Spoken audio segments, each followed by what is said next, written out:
हमारे रहते आप बेरोजगार क्यों हैं? सरकारी नौकरी की सबसे अच्छी तैयारी, सबसे अच्छे अध्यापक, सबसे कम फीस। हरियाणा का नंबर 1 कोचिंग सेंटर ICS। किसान एकता, किसान एकता, बिजली पानी हमारा अधिकार, बिजली पानी हमारा अधिकार, किसान एकता, किसान एकता, बिजली पानी हमारा अधिकार। तहसीलदार की फेंका मरा न लाइट न मरा पानी, हमारा बच्चा मरे तड़फड़ा के मैं तड़फड़ा के मरा। खेल तो कोई चलते रहे बुजुर्ग तहसीलदार सारी सरकार चलता रहे सो की सारा चलता रहे। हाँ। सरकार नहीं तो फिर खील आज चौपटा आयो प्रदर्शन कर थारी मांग पूरी को नहीं हुई। कोई नहीं हुई। आज 2 महीना सर हो रही है। हाँ। बैठा ने कितनी समस्या है ज्यादा? की समस्या पानी बिजली 2 चीज चाहिए। भाई समस्या ही पड़ी है। हाँ। सुनवाई को है कोई सुनाई को नहीं। जान सरान रोआंगा मां तो अंत मैं तो बड़ा नहीं आऊंगा सगड़ा में मरिया लंगा। ठीक है। पिछले 2 महीनों से गांव जमाल में धरना चल रहा है और इन्होंने वोट भी नहीं डाले, वो भी बहिष्कार कर दिया। और सरकार है, चाहे कोई भी नेता हो, मैं तो ये कहना चाहूँगा कि इनकी मांगे को जल्दी से जल्दी सुने और सुन नहीं रहे कोई भी। तो इनकी लाइट और पानी की जो मजबूरी है वो एक हक है इनका, और जायज़ काम है, नाजायज़ काम थोड़ी है ना। जायज़ काम के लिए भी सरकार नहीं मान रही है तो फिर कब मानेगी। पंचायत की तरफ से एक पत्र जारी किया गया तो उससे कोई जवाब आया सरकार? पंचायत ने तो चौथा रेजुलेशन दिया जी, कोई जवाब नहीं आ रहा है। हर नेता को दे रहे हैं, हर विभाग को दे रहे हैं।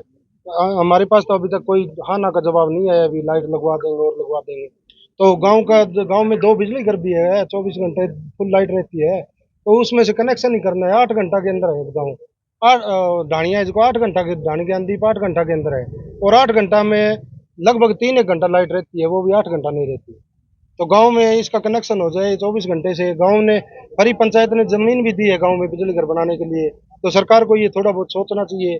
और ये इस गर्मी के अंदर, तपती धूप के अंदर महिलाएं हैं, बुजुर्ग हैं, हर दिन बीमार होते हैं, हर रोज बीमार होते हैं, और सरकार के कोई सुनाई नहीं कर रही। डीसी सिरसा ने उनको एक ज्ञापन दिया गया था, अल्टीमेटम दिया गया था, उसका क्या रहा? डीसी सिरसा ने ज्ञापन दिया था, अल्टीमेटम दिया था, तो डीसी सिरसा क्या करे? इसके अंदर सरकार से कोई होगी ना, सरकार कोई आगे सिलेक्शन करेगी, सेक्शन होगा कोई काम तभी महकमा करेगा, तभी डीसी करवाएगा। अभी तक तो कोई सेक्शन की भी नहीं है, सेक्शन भी नहीं हुआ है कोई काम। डीसी ने तो 1 महीना दिया था, 15 दिन तो निकल गए और अभी तक कोई सेक्शन काम नहीं हुआ है। सेक्शन होने के बाद भी टाइम लगता है। प्रशासन का रवैया ढीला ढाला नजर आ रहा है, कुछ लग रहा है आपको भी काम हो जाएगा, क्या लग रहा बिल्कुल ढीला है जी, कोई आकर पूछ नहीं रहा है, कोई आकर वहाँ पर ऐसे नहीं कह रहा है कि कैसे बैठे हो। लेडीजें हैं, 60-60 साल की लेडीजें हैं, 60 साल के बुजुर्ग हैं, हर रोज बीमार होते हैं। सिर्फ एक सेवा दे रही है, हमारे गांव की हॉस्पिटल है, PHC बना हुआ है, उसके अंदर से सेवा जा रही है डेली की, और इनके पास कोई सेवा नाम की चीज नहीं है। इस तपती धूप के अंदर, इस गर्मी के अंदर जमींदार बैठे हैं और वो अपना रोना रो रहे हैं, पर सरकार सुन नहीं रही है। आज 47 दिन हो गए जी वहाँ बैठे हुए, और 47 दिन के अंदर हमने एक तो हमारे युवा साथी निहाल सिंह खेचड़ को खो दिया, एक हमारे बुजुर्ग दाऊ जी नथुराम जी गोदारा। इतनी भयंकर गर्मी के अंदर इन्वर्टर तो आपको कितनी देर चलता है, गर्मी के अंदर उनके भी मान ज्ञानदीप में 2 हमने खो दिए। और कितने और चाहती है सरकार पता नहीं, इतने टेम्परेचर के अंदर बैठे रहते हैं, ना तो पानी ना लाइट, कोई चीज़ की 8 घंटे के अंदर जुड़े हुए हैं जी। वैसे युवाओं का क्या रोल है इसमें? युवा तो बहुत बुरा हाल है जी, मतलब बात युवाओं की नहीं है, बात तो अगर बच्चों से लेकर बूढ़ों तक की करो तो मतलब जमाल गांव के लिए बड़ी शर्मनाक की बात है। एलनाबाद हल्के का सबसे बड़ा गांव, और जिस गांव ने बहुत अच्छे अधिकारी दिए हैं, और अगर सिरसा डिस्ट्रिक्ट की समाज सेवा की बात होती है तो भी गांव जमाल के अंदर बहुत अच्छे अच्छे बुद्धिजीवी लोग हैं, लेकिन पता नहीं सरकार क्या चाहती है। या तो जमाल से कोई वैर है, या फिर और सभी राजनेता कर लो या सरकार कर लो, बिल्कुल भी सुनवाई नहीं कर रही है। मेरे को लगता है इससे तो कोई और ही करड़ा फैसला लेना पड़ेगा, जैसे हम टंकी पे चढ़े थे उसी टाइप का, या फिर किसी न किसी 2 किसान शहीद हो गए, तीसरे को किसी को आत्मदाह करना पड़ेगा, या फिर कुछ और करना पड़ेगा, क्योंकि सरकार का रवैया बिल्कुल ढीला ढाला है। अब तक डीसी साहब ने भी मतलब एक मीठी गोली दी थी, और अभी तक चाहे किसी भी आप नेता की बात कर लो, कुछ नहीं है, बिल्कुल सुनिए। देखो, किसान संगठन हमेशा लड़ाई में अहम भूमिका निभाई और सक्रिय रहे। अब भी हमारे साथ जो चौकटा क्षेत्र के साथी है, रोहतास शाहपुरिया से, रामपुरा ढिलो से साथी एक आह्वान पर यहाँ पहुँचे। हमेशा किसान जो संगठन है वो लगातार किसान की कोई मूवमेंट हो तो उसमें साथ देते हैं। बात ढाणी ज्ञानदीप की रही तो बिजली और पानी मुहैया कराना हर सरकार की प्राथमिकता होती है और आम जन का अधिकार होता है। बिजली और पानी जी अगर वहाँ नहीं है तो कौन से विकसित भारत की बात हम कर सकते हैं। अब किसी भी सरकार में ये 1984 से ढाणियाँ बनी थी, लेकिन लगातार ये ढाणियाँ बनी हुई है और यहाँ प्राइमरी स्कूल भी है, लेकिन आज तक इनकी सुध लेने वाला कोई नहीं है।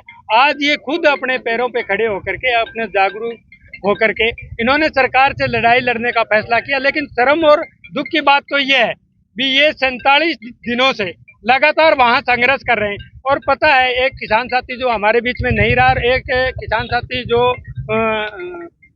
अभी फिलहाल उसकी गड़बड़ चल रही है, इसकी पीलिया की शिकायत बता रहे हैं, लीवर में थोड़ी गर्मी है तो उसको रेस्ट कर रहे। जयवीर चौरान है, वो युवा साथी है, बहुत जुझारू है, जिसने काम शुरू किया था। लेकिन आज प्रशासन अधिकारी पता नहीं एक टब्बर होता नहीं जब यहाँ कहता बोले इन्हें ना उड़ जाए, इन्हें हाउ है, अरे वो हाउ आ रहा तो देखने लग रहे कितनों प्रशासन बिल्कुल चोपटा क्षेत्र में जो भी किसान आंदोलन है बिल्कुल शांतिपूर्ण तरीके से हुआ है। और अब अधिकारियों बात करने की खतरा है और कितनों प्रशासन तैनात कर रखे है। यहाँ लगा जाने कोई आतंकवादी आ गया, कोई दूसरे देश उछाल के आ गया, व्यवहार इशो कर रखे है। सतबीर जी, बहुत ही शर्मनाक बात है। और आगे जे अगर इस तरह रवैये रहे हो, आज तो मैं वो पुतला फूंक के प्रशासन, सत्तापक्ष और विपक्ष, क्योंकि विपक्ष भी कभी सत्तापक्ष था, ये आज की समस्या नहीं है, सत्तापक्ष उस समय भी था। इन तीनों का नाम का ये पुतला फूंक के उनका शंखनाद किया है। अगर अब भी इन्होंने शुद्ध नहीं ली तो आगे इससे बड़ा कदम उठाएंगे, बड़ा प्रोग्राम बनाएंगे और चोपटा क्षेत्र के सभी गांव में जाकर के लोगों से राय मांगेंगे, लोगों से सहयोग मांगेंगे। वे आइए, ये भी हमारे भाई हैं, इनकी मूलभूत सुविधा, क्योंकि आज लाइट के बिना तो बच्चे पढ़ ही नहीं सकते। और ये कंपटीशन की बात करते हैं, हमने लाइब्रेरी बना दी, कंपटीशन करेंगे बच्चे। अरे घर में एक बल्ब नहीं है। देखो पुरानों 1947 के जमाने 47 दिनों से उसके रिगार्डिंग हमने डे 1 से एसडीएम साहब, डीसी साहब को सूचित कर दिया था। सरकार के संज्ञान में है बात और इसके लिए ऑलरेडी एस्टीमेट भिजवाया जा चुका है बिजली विभाग के द्वारा और उसका जो लेटेस्ट स्टेटस है वो मैं भी बात करके और ग्रामीणों को सूचित कर देता हूँ। अभी ये कह रहे हैं कि प्रशासन उनके पास गया नहीं है, 2 महीने हो गए उनको वहाँ पर धरना लगाए हुए। नहीं जी, ऐसी बात नहीं है, प्रशासन के संज्ञान में थी और प्रशासन इनके लिए काम कर भी रहा है। और मैं रही बात जाने की तो मैं अभी साथ ही जा रहा हूँ इनके, कोई ऐसी दिक्कत वाली बात नहीं है। और जो भी लेटेस्ट हमारे पास स्टेटस होगा इनको सूचित करेंगे, समझाएंगे और समाधान करवा के रहेंगे।